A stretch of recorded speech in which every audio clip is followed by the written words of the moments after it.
Welcome, everybody. Welcome again to this Galicia Innovation Days. Now we are going to start with the first workshop of these Galicia Innovation Days, which is about dissemination and exploitation in Horizon Europe. It will last from now to 4 o'clock. And in first place, we're going to listen to Noelia Vilar, which is a Technology Transfer Manager, Innovation and Valorization at FEUGA. Noelia, it's your turn whenever you want. Thank you very much. Okay, thank you, Aida. So 1 minute, I will share my screen and you can tell me if you can see it completely. Full screen.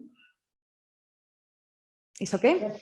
Yes, we can see it. Thank you. Okay, thank you. So good afternoon, everybody. My name is Noelia Vilar, and I'm working as a Technology Transfer and Valorization Manager here in FEUGA. I would like to introduce this session about dissemination and exploitation in Horizon Europe before giving the floor to Michele Dubbini. I would like to share with you briefly the role of dissemination and exploitation tasks in Horizon Europe programs and our experience by executing this task. So let me start just sharing with you why the role of dissemination and exploitation is important on the Horizon Europe funding. So Horizon Europe now is focused the more impact on the project results. And we have to keep in mind that this impact can be set not only during the proposal evaluation, but also during the project execution and also after the project will be finished. So in general lines, such impact can be supported under 3 different branches: a scientific impact, a social impact, and an economic and technological impact. As it can be seen here, the impact can be measured by applying knowledge and dissemination of these fundamental results. Also, we have to strengthen R&D impact on the adoption of new innovative solutions on industry and society to address global challenges, and not more or less important, to foster all forms of innovation, demonstration, and transfer of this knowledge.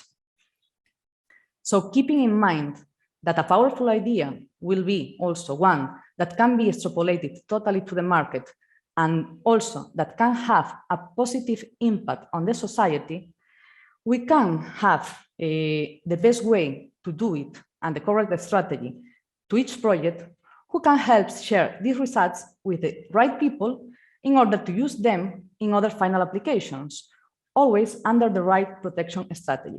And here is where dissemination and exploitation has an important role on this strategy to follow. So I would like to share also with you our experience in this field. FEUGA, among others, is carrying out dissemination and exploitation tasks in different European programs. Our dissemination strategies will help to identify the right objectives, different target groups, and keep the message and the most appropriate channels while delivering a successful dissemination action plan should be done. We have, for example, a multi-stakeholder engagement and knowledge cooperation strategies, and we develop also online networking and knowledge dissemination tools. Regarding the exploitation, we can't have an effective IPR and results exploitation management derived from our project. And the IPR protection and knowledge management strategies can be designed depending on the objectives of each project. The implementation of the right exploitation strategy and definition of the business plan is also one of the tasks or activities that we are carrying out. FEUGA has been or is being executing different tasks and others as communication and also administration in almost 30 projects covering different modalities, as you can see here, Interreg, Erasmus+, or Horizon 2020, belonging to a broad thematics and range of programs, from sustainable agriculture or also transport or climate change, as an example. Always, we try to maximize the positive effects and increase the return, thinking to design the best solution for each project. And I will finish here. Do not hesitate if you have any doubt to solve and contact us. I will give the floor to Michele, who will explain more deeply why we have to put an extra eye in dissemination and exploitation activities in Horizon Europe. Thank you, everybody. And now in this Dissemination and Exploitation in Horizon Europe workshop, we are going to say hello and welcome to Michele Dubbini, Innovation Advisor at European IP Helpdesk. So thank you very much, Dubbini, and whenever you want, thank you. Great. So the presentation, so today, what I planned to do throughout the presentation was to illustrate the most important rules regarding intellectual property and intellectual property rights that are proper of Horizon 2020 and Horizon Europe, especially with regard to the dissemination and exploitation and communication activities, which are a very important part as we have found out in Horizon 2020, and we are going to see even more in Horizon Europe with regard to the proposal writing, of course, and to the crucial part of the proposal, which is the impact part. So this is going to be the object, so to say, of the presentation today. The subject, which would be myself. My name is Michele Dubbini, and I'm part of the European IP Helpdesk training team. I am a lawyer, and I have been working now on Horizon 2020 connected to intellectual property, so proposal writing and project development and life cycle for 7.5 years within the company Yevis GmbH. The European IP Helpdesk is a initiative promoted by the European Commission that has the objective you can see on the right hand side of the screen, which is all in all said mainly in a general way to help small and medium enterprises and researchers and all interested users around Europe to understand and know what intellectual property rights are and how to use them. One of the uses is within EU-funded projects. There are publications, training, ambassador scheme. I will skip them because of the time, but I would simply, however, like to draw your attention to one very important service that we offer, which is the Helpline. It's important because the Helpline is going to answer directly to all the questions you might have regarding intellectual property within the proposal writing or within the project life cycle itself. They're going to answer to multiple languages, among them Spanish as well, and therefore they are going to be perhaps potentially very helpful for activities connected to intellectual property and intellectual property rights. We offer trainings. I will send out the presentation for you after this webinar, so you are going to have access to the links in here, whether you'd like to register to new presentations or you would like to see old ones. You're going to have the chance to do this, and they are all online and available for you. Also, another few information, but they are mainly administrative here, so I would simply skip them because of the time restraints, but you're going to have them written down. And I'm going to skip the administrative part because I'd really like to talk about the content connected to the exploitation, dissemination, and communication activities, which are part of everyday proposal. I would say that that we take part in writing, or every project that we are called to analyze, and so on and so forth. So we're going to talk about initially the main rules and agreement, but I will touch them very quickly because I suppose you are already aware of them. The specific vocabulary instead, we're going to analyze better the meaning and definitions of communication and dissemination activities in the language of the European Commission. And then we're going to see a couple of examples of intellectual property management in the project life cycle itself. Ida, just perhaps stop me in case I'm going out of time, and in case you think we should leave some time to questions. I don't have time restraints, but perhaps you do, so just feel free to stop me in case there might be questions or other matters that should recall my attention. So intellectual property is, I would say, on a general point of view, a very important part of both the project activities themselves, but very importantly, of the proposal writing, because the part of the impact and feasibility was a crucial part in Horizon 2020 and is going to be even more important within Horizon Europe.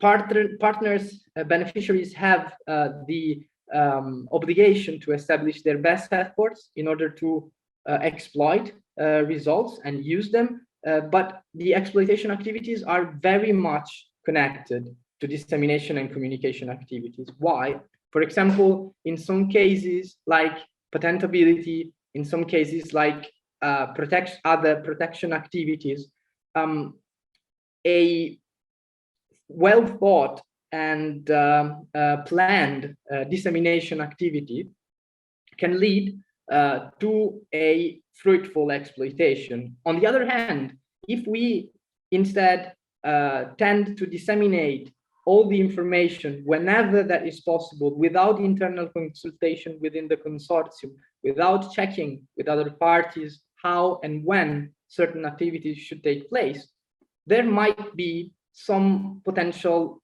damages to the exploitation activities that could be carried out.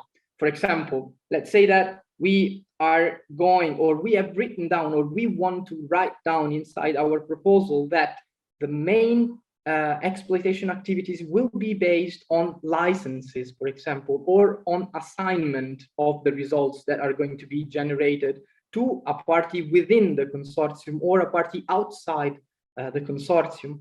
Well, then the fact that we really check whether something is patentable or not, it becomes of utmost importance.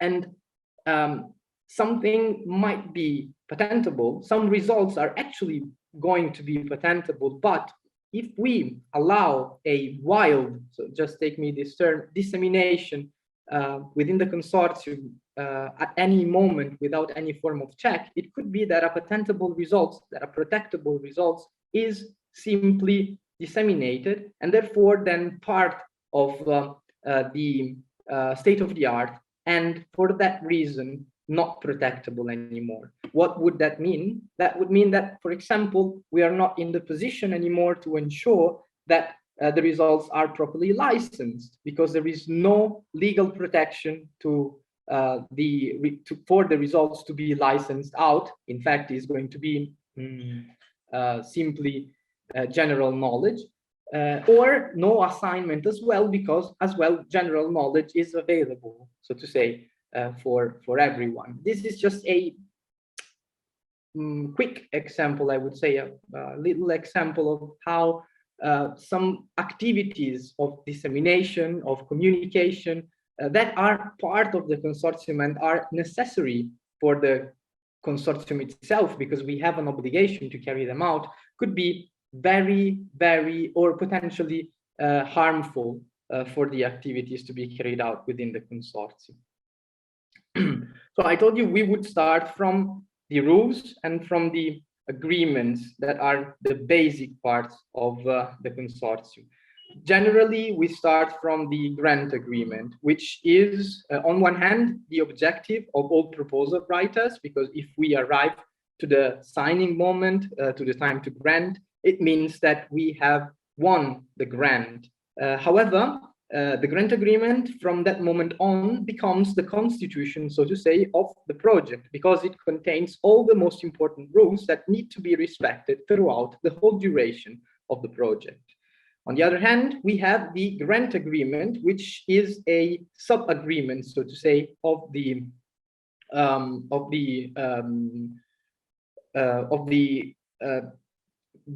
consortium agreement, which is a sub-agreement of the grant agreement, that has the objective of regulating the internal life of the consortium. And the rules that are written down inside the consortium agreement are often taken from the grant agreement, but in some cases we can, as a project as a consortium, we can make them more precise and apply them to the singular situation in which the consortium is operating. So, for example, there are rules within the consortium, the grant agreement, that say that results shall be owned by the party that is going to be generating them, and that is fine. That is a very clear rule, so to say. But in some project, we're going to have 19, 20, 22 parties. So it becomes blurry to understand what is going to belong to whom. And that is, excuse me, something that has to be taken into consideration, because the European Commission is only telling us that as long as you're going to be taking part to the generation of the project as a beneficiary, you are going to receive part of ownership of that. But then with a further agreement, which is the consortium agreement, we can actually say in what percentage parties are going to be taking this right of owning the results they have generated. So, for example, if we use the DESCA model, like it happens in 85%, 90% of the Horizon 2020, Horizon Europe funded projects, we can determine how much of the result is going to be owned by one party, how much of that result is going to be owned by the other party. Or we can, if that's not possible at the beginning of the project, for example, we can fix a time frame for the results to be then determined afterwards, once they are going to be generated, through a third agreement, which is normally called joint ownership agreement, in order to be inside the background given by the rules of the grant agreement, but and so respecting them, but at the same time making them more precise, making them therefore more applicable to the project itself, because otherwise it wouldn't be possible, or it would be more chaotic if we would follow just the rules given by the European Commission and the grant agreement. So just a general, for your general knowledge, the intellectual property rules in Horizon Europe can be found in different parts, in different documents given by the European Commission, which are the rules of participation, the model grant agreement, other applicable work programs, and an online manual. A very interesting document that I would suggest you to look, because we do it daily in our office, is the annotated model grant agreement. The annotated model grant agreement is a huge document, actually, that contains the commentaries to different articles and to the different articles and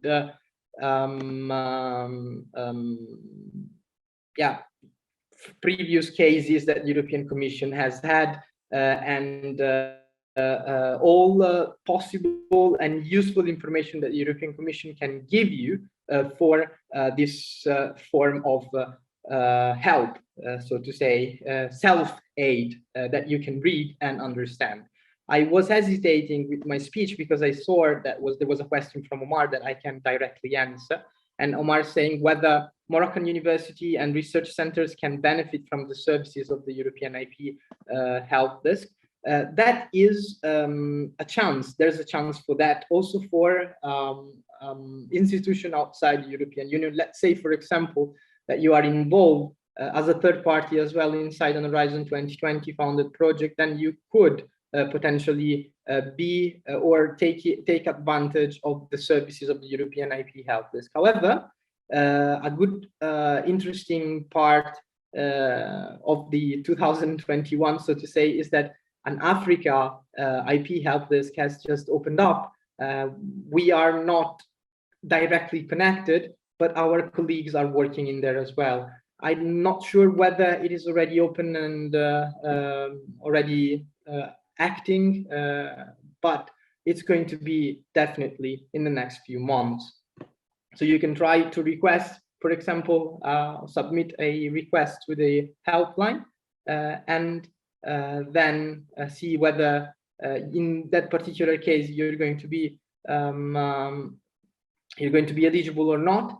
But in a few months, you're going to have, however, the African IP Helpdesk to help you with this form of question. And thank you for your question, Omar. So the main documents are grant agreement, consortium agreement, and joint ownership agreement, eventually later on, once the project has started.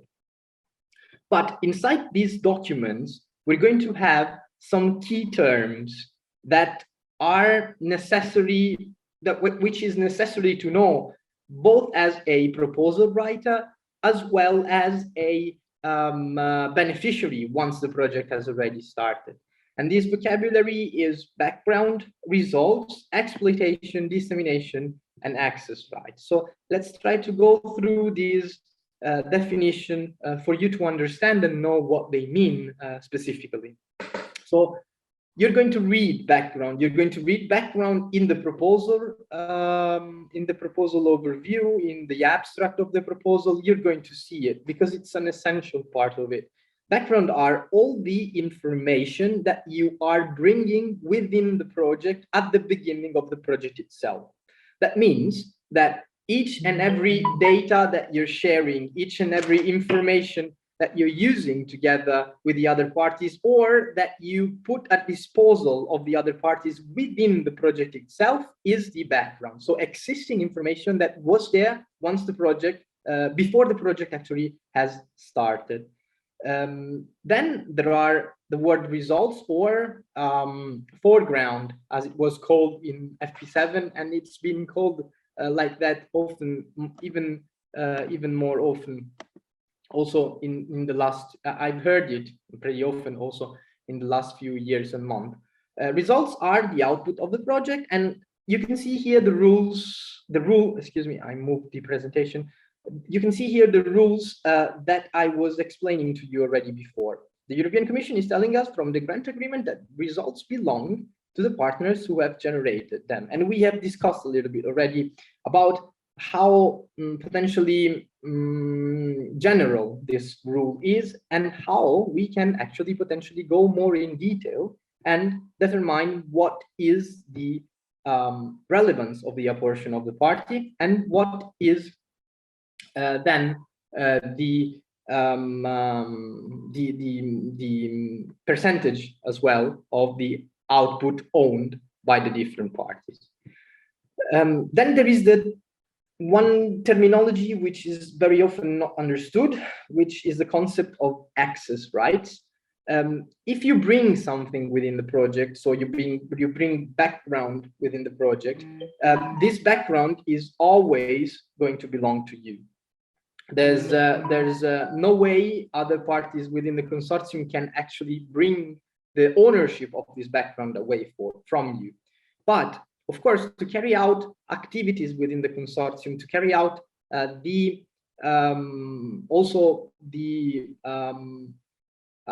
research activities that you have promised to the European Commission, you will need to grant access rights to such results to other parties within the consortium. Those access rights then are going to be the right of the parties to being allowed to see and use the information that you have brought within the project, or that you have generated throughout the project life cycle. And then we finally come to the term exploitation, dissemination, and communication. So exploitation is the use, which might be direct or indirect, of the results of the research activities. And pay attention, use is not necessarily monetization. Use is not necessarily a commercial use. It can be, and of course, everybody is going to be very happy if that is the case, because as exploiter, so to say, you are making money out of the commercialization activities. And on the European Commission side, they have financed a technology which is actually successful within the market. So everybody would be happy about that, but that is not always possible. Very often, especially in RIA or EA projects, we have a very low technology readiness level of starting activities. This low technology readiness level does not allow us to reach the market even after 4 or 5 years within the project, because we are still developing the roots of the technology, for example. So exploitation in this case is still there, is still viable, but it is, for example, further use within research activities or policy use or dissemination to policymakers. That is also a form of exploitation as well. It depends on what is our project actually doing and what kind of readiness we have before we actually reach the market.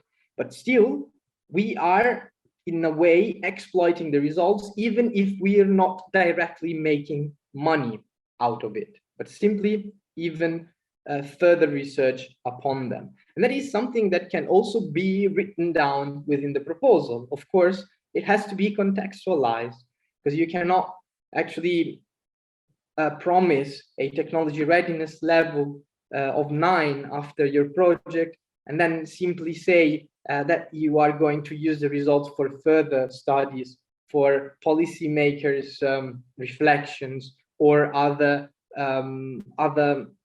such activities which are absolutely not part of any form of marketing or commercialization activity. That is very important to always be remembered, that it needs to be contextualized what you're going to write down within the proposal. And however, if it's well addressed, also a low TRL exploitation method can be something that can convince a evaluator. Then the concept of dissemination, which is probably one of the most important concepts that we would like to talk about today. Dissemination, we need to pay attention also on how we use the term dissemination within the proposal. In fact, if we take the word dissemination normally, we should always write that together with results. So we always have dissemination of results, because dissemination activities are only possible once the results within the project are actually available. So the dissemination activities, for example, are looking for potential targets of my technology who might be interested in the results themselves. And they might be interested in the license of such results or in the assignment of such results, and therefore they are contacted. Our technology is presented to them, our results are presented to them to see whether they might be then in the position of licensing them out, for example, or using them for their own activities. But we always need to, especially writing down a proposal, we always need to take care of the fact and take in good consideration the fact that we should never confuse the term disseminate with the term communicate. That is really a red pen mistake under a evaluator point of view. In fact, communication activities are not necessarily directed or have an object the results.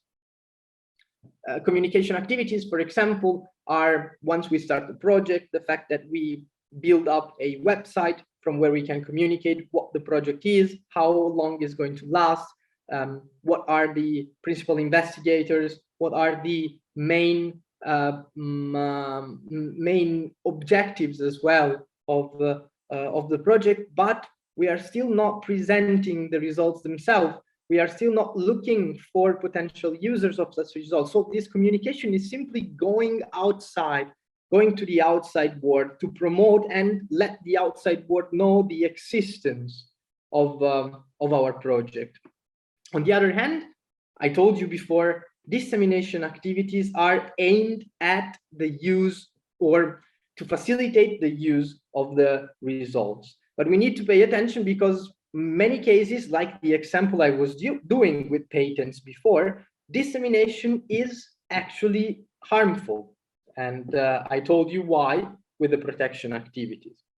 So we have the obligation to disseminate, definitely. We have also the obligation to protect, and we're going to see them in a few slides.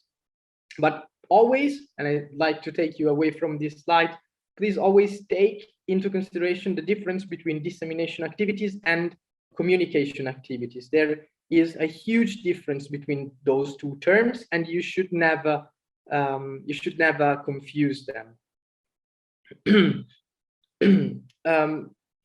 The exploitation is often connected to the ownership of the results.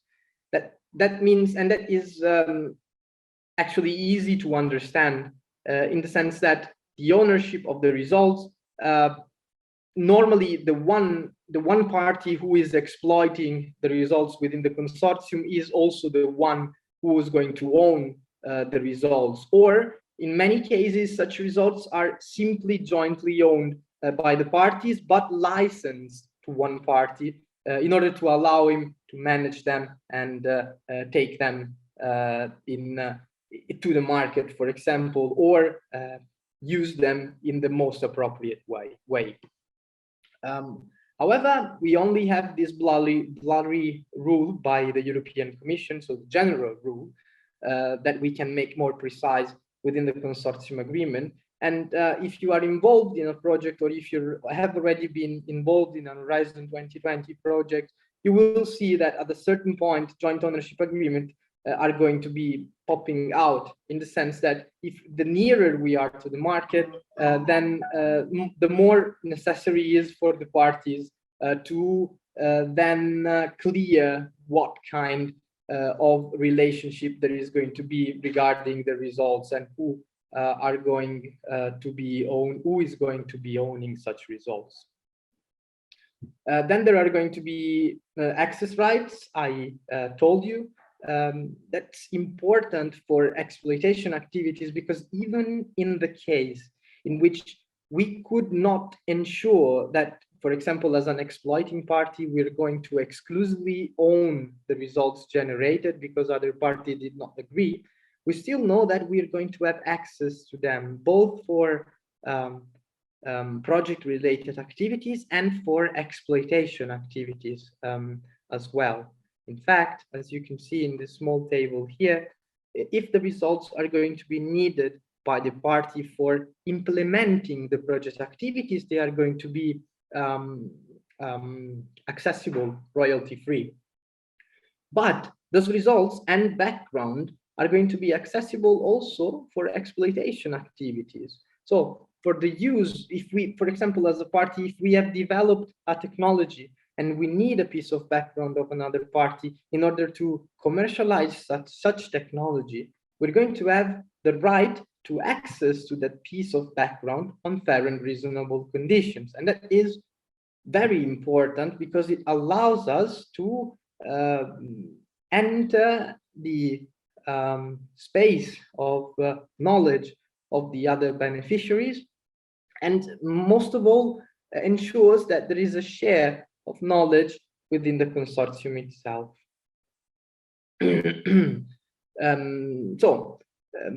Going on with the terminology, the exploitation on IP management, this is something I actually already mentioned in the previous slides. So what kind of TRL we have, this is extremely important. If it's lower or higher, whether there is a participation of a small and medium enterprise within the consortium, who might be perhaps the exploiting parties. So how should they behave in case, for example, they would like to have the whole ownership, or if they should simply ensure that they're going to have access for exploitation. This is something very important, and in many cases, talking about that within the proposal itself can make the evaluator understand that actually the consortium has been thinking about these exploitation matters before actually the project has started, and that there is not going to be any form of obstacles to the exploitation because the companies within the consortium are already set to go and exploit, and the consortium has already made up his mind on how to do this. It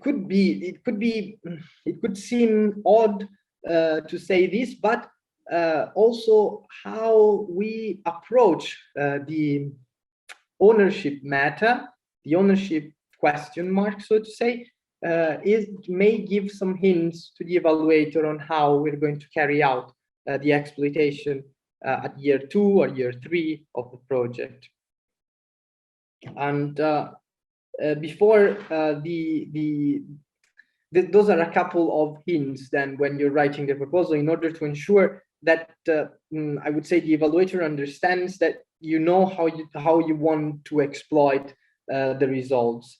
And if you define, for example, the state of the art, so where is the baseline and how you're going to go upon it, and you ground this search with the patent database whenever it's possible, or other patent documents connected to them, also copyright information, and if you are, for example, this is a hint beside exploitation, communication, and dissemination activities.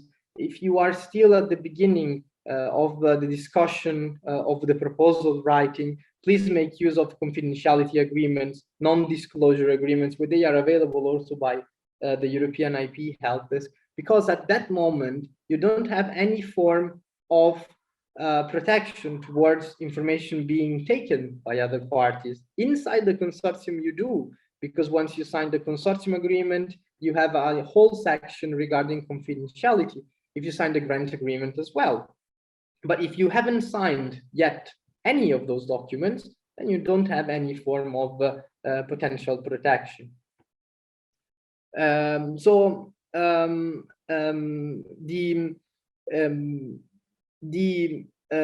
Before the project has started, then the plan for exploitation and dissemination should be there. Also remember that now the plan for dissemination, exploitation, and communication activities is actually mandatory at the beginning of the project. So you should think about that already when you are writing the proposal, and then also always bear in mind that anyway, you're going to have to give one to the commission anyway. But I think I have a slide connected to that, yes, because I thought it is very important to talk about that in a webinar like ours today. The PDEC, so Plan for Dissemination and Exploitation of Results, including communication activities, is a living document, in the sense that such document is going necessarily to be updated throughout the project life cycle. So do not expect that you're going to write this plan for the project beginning, and then you're going to keep it until the project end. That is almost impossible to happen, and also it wouldn't be actually. Mr. Dubbini, hi. Sorry for the interruption. We have just 5 minutes left, so we have to end this session at 4 o'clock because we have another workshop. So I would like to ask you if you can tell us briefly what are the key aspects to have in account in Horizon Europe from Horizon 2020, just in these 5 minutes. Thanks. Yeah, sorry, it's actually my fault if we are so late, but still, this plan is something that is going to be changing also in Horizon Europe, because we're going to have one necessarily to give one to the European Commission up to 6 months once the project has started, and we are going to have to change it throughout the project life cycle and modify it until the project ends. This is one of the most important changes. Another change that is actually going to come is the results ownership list, or ROL. The results ownership list is going to come after the final report, so to say, because the European Commission would like to know what is going to come up as of ownership situation. So we're going to have to give a detailed table where we inform the European Commission who is the owner of the results and in which percentage such owner is owning the results. And that is why I was telling you that you might have had acquaintance with joint ownership in Horizon 2020, but in Horizon Europe, almost certainly you're going to have to go through such an agreement, because anyway, at the end of the project, we are going to need to communicate to the European Commission what is the state of ownership of the results. That means that either we divide the results like the European Commission is writing in the grant agreement in equal parts because everyone has taken part to the results, or we sign a joint ownership agreement together where we decide who is owning what of the results. And another point that is going to be very important is the non-exclusive licensing, but it's actually just something new, but not really extremely important, at least under my point of view. This is a addition that the European Commission has made in order to ensure that the Commission is actually going to be able to use the results generated at any moment under fair and reasonable condition. Because that was a mistake. It was done, and the Commission has realized it during the COVID emergency. And they wanted to change the fact that also the European Commission might have, in case of very limited cases, they're going to have access to the results if they are going to be needed for public emergencies or public use. And one other important point that I wanted to talk to you about comes, I will take advantage of the last two minutes, is the relationship between exploitation and dissemination, and the fact that you should always have a dissemination checklist. So don't worry about this too much, because if you take any of the template of the European of the Consortium Agreement, it's already written in there that you are going to have to inform the other parties 45 days in advance before you disseminate something. But this is exactly to avoid what I was telling you a couple of minutes ago, to disseminate the results too early and to prevent other parties from protecting some results when that would be possible. So 45 days before, you need to communicate to the parties what is the information that is going to be published, if it's published, and then disseminated. Because in this way, all the consortium can have an overview on what is going on. And so it's going to be much harder that somebody is going to be publishing something that creates damage to another party within the consortium. Those rules, however, are written down, and they are inside your consortium agreement once you're going to have one, or if you have one already. So just read section, probably in yours is going to be section 9, and you will find it. This is the relationship between the dissemination activities and the exploitation activities. So my main messages are what is new in Horizon Europe and Horizon 2020. Do not confuse dissemination activities with communication activities, and pay attention, because sometimes dissemination can be harmful for exploitation. So try to always follow the rules that are written down in the consortium agreement. Those are the 3 nutshells, so to say. So, Mr. Dubbini, thank you very much for being with us today.